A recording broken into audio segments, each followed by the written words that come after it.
Equinoxe. Let's register on the electoral list. This is a message from Equinoxe Television.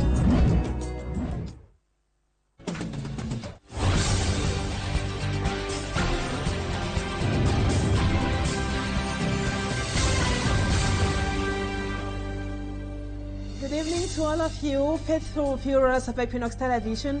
Thank you so much for joining us on this edition of the news tonight. Our major stories this evening. Poor plastic waste management is one of the fundamental causes of environmental pollution and also degradation in big cities. In Cameroon, it is commonplace to find roadside gutters and even rivers filled with used plastic bottles. As Cameroon observes the World Day for the Protection of the Environment today, experts warn if plastic wastes are not managed properly now, the consequences on human health will be disastrous in the years ahead. We will be telling you more about their views in this news edition. Plus, preparations are upbeat as Muslims in Cameroon make last-minute preparations ahead of the feast of the Tabaski, which comes up tomorrow, Friday. Our reporters were at some neighborhoods in Douala, mostly inhabited by Muslims, and they will tell us what they saw and heard still in this edition. Those are our top stories, viewers. Stay put for details and more when we come back.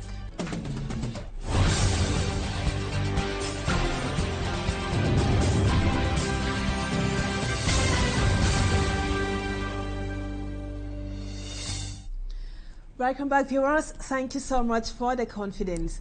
We just told you in the headlines that tomorrow, Friday, June 6, Muslim faithful in Cameroon celebrate the feast of the Ram or the sacrifice, also known as the feast of the Tabaski, commemorating the Prophet Ibrahim's willingness to sacrifice his son Ishmael as an act of obedience to God. Muslims celebrate by going to the mosque for prayers, dressing is the best in their best outfits, and also visiting family and friends ahead of the feast of the Tabaski tomorrow. Our reporter Innocent Asa went finding out how Muslims, particularly women who love looking beautiful, prepare for tomorrow in Douala. For the Islamic festival, Muslim faithful, particularly women, want to look beautiful in Mendi, also known as henna tattoo, a temporary form of body art where patterns are drawn on the skin using a paste made from henna powder, the cultural practice often used during celebrations and ceremonies. As Carrefour Anatole in Douala, Muslim women gathered at the different drawing spots to apply the henna designs on their hands, feet and back. It's the henna.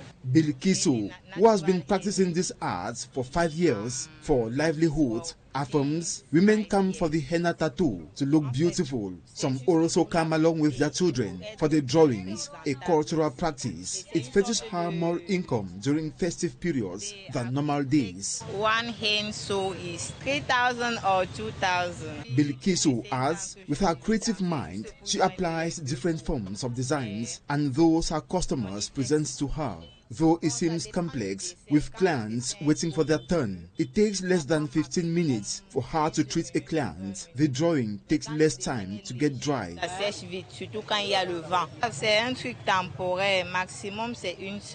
Apart from applying the Mendi designs, other women plait their hair to look gorgeous. With the prepare, with the plaid, with the... Halimatu, a hairdresser by profession, talks of nothing exceptional in the light of income maximization. If I go back, so I go chop the one I don't work today, finish tomorrow, I come back again. Dashing into shops with a variety of clothing for Muslim men and women, the turnout of customers was timid. One of the sellers said, the feast of sacrifice is different from the feast of Ramadan. During the feast of sacrifice, Muslims focus more on buying a sheep, while during the feast of Ramadan, they buy more of clothes to wear. C'est un peu différent par rapport à la fête du Ramadan. No matter the distinct activities on the Eve, focus is on the Feast of the Ram, also known as the Feast of the Tabaski, that will see some Muslims sacrifice a sheep with the meat shared with family, friends, and the poor. In advance, happy feast of the Tabaski to you all Muslims out there. And now over to this other vital piece of information. The National Gendarmerie has embarked on a sensitization campaign on the importance of using the Gendarmerie hotline numbers 1501 and 113 in Yaoundé. The hotline numbers were introduced in 2018 to Cameroonians to report cases of corruption, abuse, and also danger. Meanwhile, in 2025, Colonel Prof, head of the Cross Operation Unit, said they have recorded some success and they are urging Cameroonians to trust those hotline numbers. As Majikan Gabriel tells us in the report, which comes up next. On the streets of Yaoundé, gendarme officers sensitize civilians about the importance of calling their hotline numbers 1501, which is to denounce acts of corruption, and 113, which is a number to call when in danger. According to information gathered, the hotline 1501 put up to denounce corruption practices has been very effective. We have recorded already about 100,000 calls, and 75% of these calls have been taken care of effectively. Since the hotline 1501 was put up to report cases of corruption practices and other illegal things, it remains the talk on everyone's mouth since it was introduced in 2018, as well as 113, which is meant just for calls from people who are in danger. At the operations head office, a demonstration was done on how 1501 functions. When a call comes in, we first of all note it in a rough booklet, then we register it. If we had registered the case, we shall stay it for 2 days. We call the number again to be sure if what we told them have been done.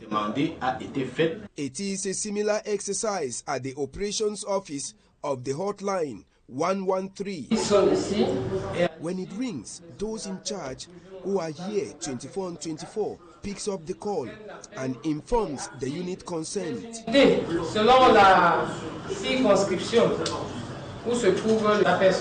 The National Gendarmerie say they are equal to the task. Whether calls for corruption or abuses, they will always be there to help citizens. Now you need to be vigilant with your money as fake coins and also fake banknotes continue to circulate in Cameroon, especially in major cities. A notorious group of drug traffickers and also counterfeiters of coins have been nabbed by the National Gendarmerie still in Yaoundé. They were discovered in some hideouts with huge quantities of hard drugs and fake coins, not of Bayak series, which they smuggled into circulation. Lucie Liengu is here, tells us what really happened. Pendant que nous on vient en bas, ils nous ont déjà aperçus. In a strategic operation, the Center Gendarmerie Legion has successfully uncovered a hidden network of drug traffickers and counterfeiters operating in the hearts of Yaoundé. It was a vast operation that we carried out in key localities such as Olembe, where the suspects had been causing terror. Through numerous complaints, we were able to discover their hideouts where they were not only consuming various types of hard drugs but also planned their attacks. Acting on intelligence reports, the Gendarmerie launched a series of coordinated raids in various neighborhoods, leading to the arrest of several key suspects. Notably, in Gumu, a notorious drug trafficker was apprehended. La soirée du 27 mai, on a pu mettre celui en possession de la drogue en question, le chanvre indien plus tramadol. Additionally, at the État-Major of the Gendarmerie Company of Yaoundé 1, a group of counterfeiters involved in the production of fake coins not in the Bayak series was dismantled. We launched a coup de poing operation that allowed us to seize a significant quantity of fake coins. Furthermore, in their office, we discovered an additional amount of counterfeit currency. The commander of the Center Gendarmerie Legion says that this activity poses significant threat to the country's economy. The circulation of these fake coins can cause disorder in the public economy. What is its relationship with the FCFA youth in the CEMAC zone? Continuous operations carried out by the National Gendarmerie can help reduce the high rate of insecurity in Yaoundé. And today's other news story which just got into our studios a while ago, traders of the Congo market here in the economic capital staged a protest demonstration earlier today. They are decrying what they termed injustice in the hands of the market administration. And our reporter for me, Armstrong Sanda, rushed the Congo market and spoke to some of the disgruntled traders there. He now tells us more.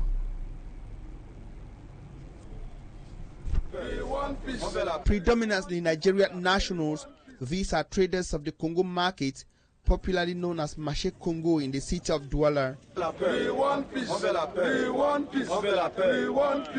Frustrated and peacefully gathered at the consulate of the Federal Republic of Nigeria in Douala, they made known their grievances regarding what they consider an injustice and intimidation, as they are threatened with eviction from their commercial spaces in the market.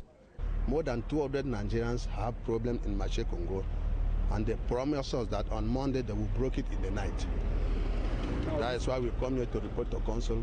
Let Cameroonians, let the Nigerians, let the government know what we are going through in Marché Congo. According to them, it will be a project to reduce their shops and deprive them of their current spaces, thereby jeopardizing their economic activities. Government promises us that they will not build Marché Congo in block. They will be in Carabot.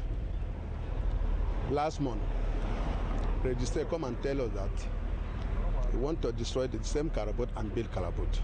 Then we contribute money for him to break the Carabot, and we contribute money to rebuild the Carabot and reduce our store. Our fear, they want to reduce our stores and build it in Carabot.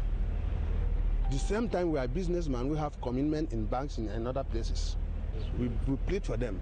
Let them find us a temporary place that we can stay before they're doing the work. They refuse. They register, refuse to attend to us. Not knowing who to turn to any longer, they are now seeking the intervention of authorities through the Consul General.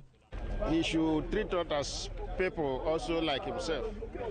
You know, we all are here, look at us, we are responsible people, we are not people who cause trouble. We are law-abiding. We let him come to understand our predicament. If he carry out his demand the way he wants it, we'll all be penalized.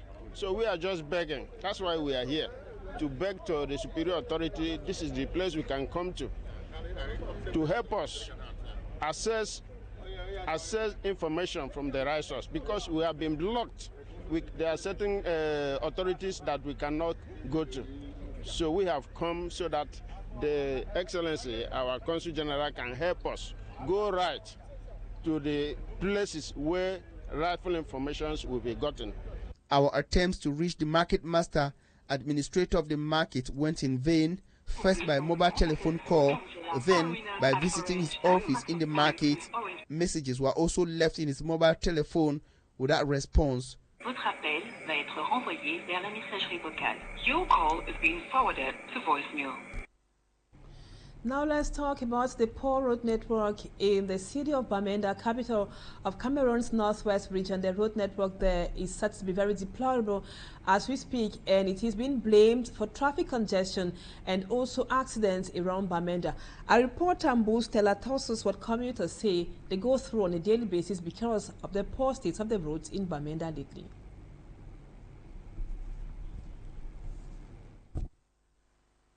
Once a bustling economic hub in Cameroon's northwest region, Bamenda is now battling a severe infrastructure crisis. The city's major roads, such as the T-junction through Metakwata to Hospital Roundabout Stretch, Old Town to Savannah Junction and Cow Street, have become nearly impassable. The stagnant water you see here causes a lot of troubles. All the gutters here. When it rains in other neighborhoods like in Tagang, the water gathers here. When rain falls, the place also has swimming pool. Massive potholes now dominate these thoroughfares, forcing cars and motorcycles onto pedestrian walkways. Vehicles lodge from one pothole to another, frequently breaking down and ending up in repair shops. Businesses are suffering with transportation delays and road damages cutting into already tight margins. It is difficult for us these days to have customers because there is nowhere to park their cars. This has greatly reduced our sales. The consequences go beyond economic losses. The poor road conditions in Bamenda have also led to accidents and injuries, raising public concern about the growing human toll. Look at how we suffer here. Bike riders often fall here in this pool of water. Despite repeated promises from local authorities, the road remains in a deplorable state, leaving residents to wonder why they must continue to bear the cost of governmental inaction. In today's Bamenda, pedestrian walkways have become the new highway for motorcycles, while vehicles carefully navigate between craters in the tarmac. The city bleeds in silence. Its people say they no longer want promises, they want action. Talking about the environment, today Cameroon observes the World Day for the Protection of the Environment, and focus is on plastic pollution. Cameroon's waterways are facing a silent killer, which is plastic pollution. The dumping of plastic waste in our rivers and streams and also in roadside gutters has become a ticking time bomb, threatening the health of our compatriots, the environment, and also the economy as a whole. As we mark World Environment Day, it's imperative that we sound the alarm. According to experts, Immaculate Fogwe spoke with some of them on the impacts of plastic pollution. Cameroon's rivers and streams are facing a severe plastic pollution crisis with far-reaching consequences on the environment. The dumping of plastic waste in waterways has become a significant problem as it has greatly contributed in clogging gutters, rivers and streams. If we use plastics after buying our stuff from the shops and we discard them in the open air, and then it goes to the soil. If we decide to burn them, then the residue or the smoke goes to the air and it affects people, the earth, the planet. So when we speak about climate change, burning of single plastics contributes in worsening the condition of the environment. And the plastic pollution crisis is not only affecting the environment, but also has a great toll on human health. One thing is clear, single plastic use will affect the health of humans. If you have a respiratory condition like asthma or cardiovascular condition, the smoke from burning waste will worsen the condition of those who are already vulnerable, and this can also trigger new cases. Establishing efficient waste collection and disposal systems, raising awareness and strengthening laws to prevent plastic dumping in rivers and streams will go a long way in addressing the problem. Every plastic we see at homes comes from the companies, and even if you have legislation without enforcing, then you still need the companies to bring solutions that are long-lasting. So the bottom line of how we can really end plastic use and save the environment is actually alternatives, and we need companies and individuals to come in play. By addressing the issue of plastic waste in Cameroon's rivers and streams, we can mitigate the devastating effects on the environment, human health and the economy. World Environment Day is being celebrated under the theme Ending Plastic Pollution. We will be pushing further on that discussion in the second part of the news. Viewers, that does it for the first part of the news. Don't go away, Talking Points comes up right ahead.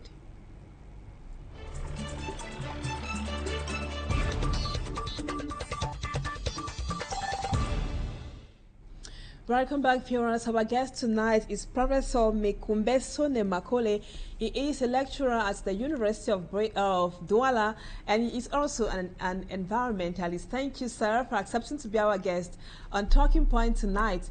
Today, we already heard in the news, Cameroon and the world observe the World Day for the Protection of the Environment, and the theme this year centers on combating plastic pollution for a healthy society.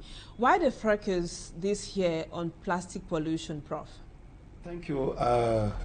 We centered the topic on combating plastic waste because it has been realized that plastic waste is dominating all the other forms of waste. as of now, when you look at pollution, or what we call radiology, radiology simply explains the study of waste. And inside radiology, you have various forms of waste, which will be called plastic waste, iron waste, and so on, gas and the biodegradable and so on.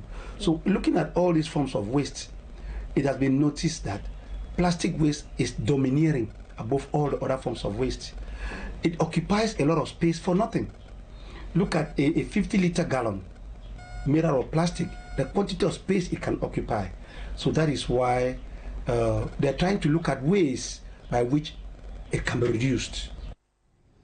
And Professor, when we move about in Douala and other big cities in Cameroon, we notice that plastic bottles and plastic papers can be found almost everywhere. What are some of the disastrous consequences of plastic pollution to the environment and consequently to humans? We look at it in the sea. First of all, we should look at the plastic waste materials, the content. It begins from something left. It begins from fuel. And beginning from fuel, we have rubber and other things. We have nanomaterials which are absorbable and some which are not absorbable. So when you go to the stream, plastic waste material which is not absorbed stays in at the bed of the river for long before it is brought out. The one that is put in the soil stays for hundreds of years. In that case, therefore, we have to look at various types of plastics and their age for them to decompose, for them to for them to degrade, for them to become soil. And in that process, we realize that when it stays in the soil for long, it rather makes the soil infertile. Secondly, if it is dumped inside water, it blocks passageways through which water runoff is supposed to pass, and that leads to floods. Thirdly, it blocks water, and water remains with it inside gutters, whereby this blocked water now, what we can call in hydrology surface store, becomes areas for mosquito breeding, and that encourages malaria. Other ones can be when this water is drained into streams, it can now bring in things like other hydric diseases like typhoid, diarrhea, and so on, cholera, and so on. So when you look at it critically, even some of the fishes too that consume plastic material in water, like when you look at the Minimata incident that occurred some hundreds of years back, whereby fish consumed petroleum product, mercury, and this mercury was found inside their system, and human beings who consume the mercury equally developed cancer. So realize that some materials which are able to be to decompose, or what you can say to degrade, to disintegrate, can remain inside the system of some sea animals, and when consumed by human beings can equally have an effect, a long-term effect. Now, Prof, we know of those disastrous consequences of plastic pollution. Aren't we thinking then of recycling these plastics like we see in other countries to get other useful derivatives? The world theme that plastics, trying to look at the way plastics are, they're trying to reduce the quantity of plastics, the quantity that is floating in the air as of now. And trying to reduce the quantity of floating, we will use several methods. Methods like, are we recycling? Are we reusing? Are we dumping? And so on and so forth. But one of the greatest things that we want to decry like geographers, particularly an urban geographer like myself, who deals with the environment, urban environment, we decry the fact that people should no longer burn plastics. Because when you burn it, you multiply pollution. Because plastic waste itself is pollution. When you burn it, you multiply the pollution by 2. So we are trying to explain a situation whereby trying to collect it, first you collect, 2 you sort. Plastics should be sorted because plastics are of various types. Plastics are not the same. There are plastics you can trace, and there are those who you want to trace a brittles out. So you have to sort them, and when you sort them out, you now know which to recycle, which to reuse, which to dump, which to transform into other things. Because plastic can be transformed into what you call pavements that are used for road construction. We can transform plastics into tiles that can be used in construction of houses. We can transform plastics into decorative pearls which are put at the center of buildings and attract people.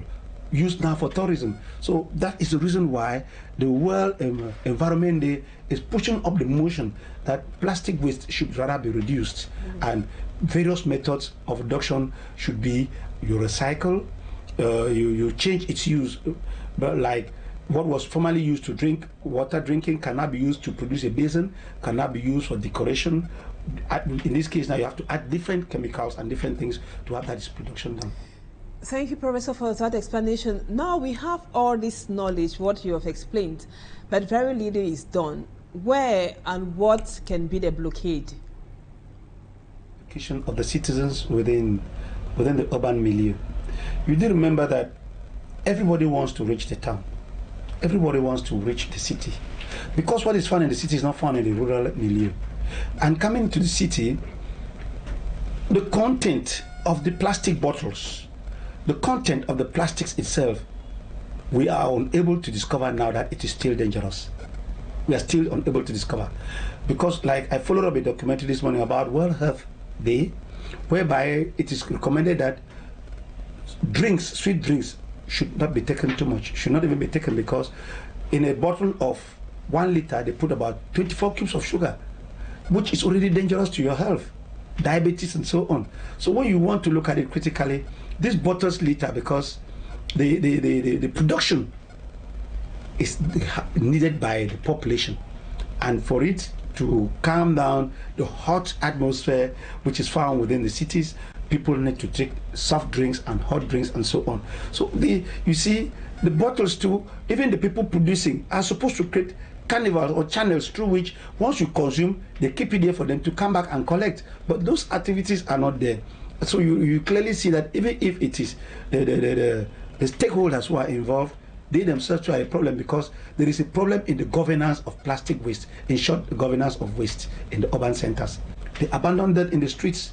They abandon waste in the streets for how many days? For about a week, until people start talking about before they run after that. And you cannot take such a very, very important activity, what we call urban governance. When we want to talk about urban governance and design, you need to create a means from which waste should be collected from all the nooks and corners of the city, which is not the case, because the governance itself has failed. Hierarchical construction of houses. There are areas without streets. There are areas without tarred roads. There are areas whereby if there is electricity failure, people cannot, what you call the fire brigade cannot enter. How then do you collect waste from such corners?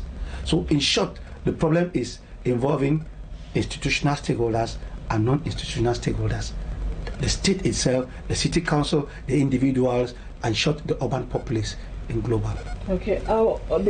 Interesting inside there, Prof. Now, plastics are used by almost everybody in Cameroon and in almost every household also.